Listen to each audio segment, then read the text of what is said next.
What's up, YouTube? Avery Jekyll here, Rob Rex. At one point, I was king of the world. And then we moved from California to Hawaii. And I found the only people that would accept me with open arms was the quote-unquote nerds. The bad nerds. Acclimating to the culture in Hawaii was really a shock for me. It took a couple of years before I kind of knew what it was to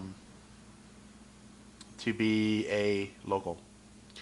Anyway, this story is talking about the time I lived in Kaneohe. So when I was living in Kaneohe,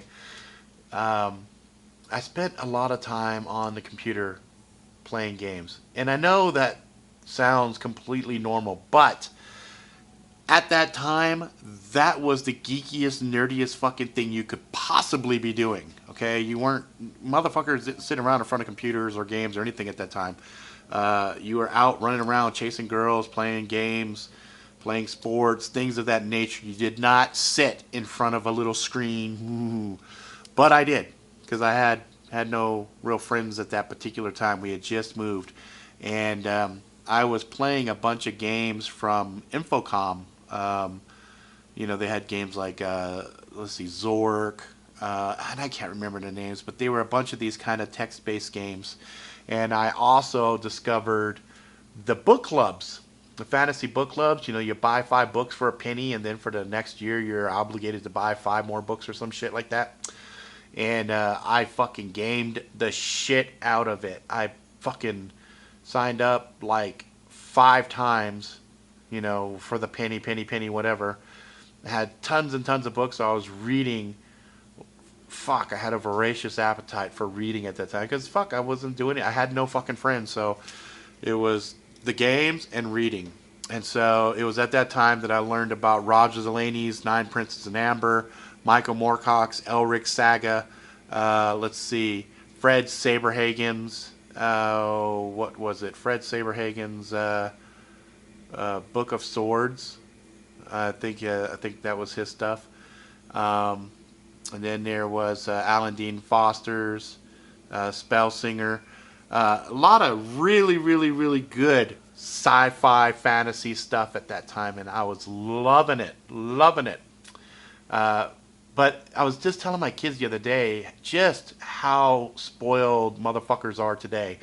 You get a game now and you're playing and you're like, fuck, I'm stuck, I don't know what to do. It's nothing. You just go on the fucking internet and somebody's got either a YouTube video, a fucking walkthrough tutorial, something.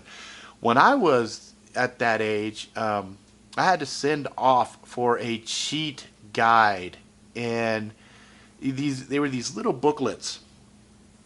And in the booklets, they had you had a special pen that it came with, like a highlighter, and it would have the sections, and there'd be like different types of puzzles and areas where you might be stuck, and it would say they'd have 3 options. So you'd go through the first one, it was a little hint.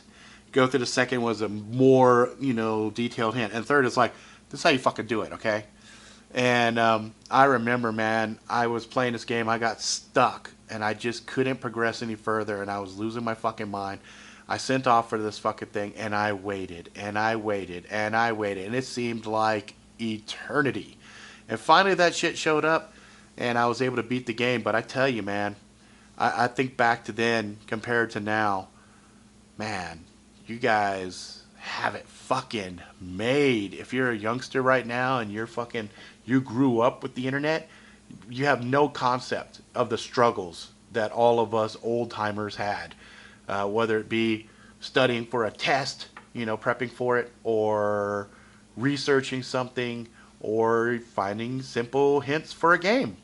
So anyway, that's it for now. I just wanted to do a quick little thing because it was on my mind. I was just telling my kids about this shit, and they were like, what? So anyway, if you like it, please subscribe, tell all your fucking friends. Until next time, please be good to each other.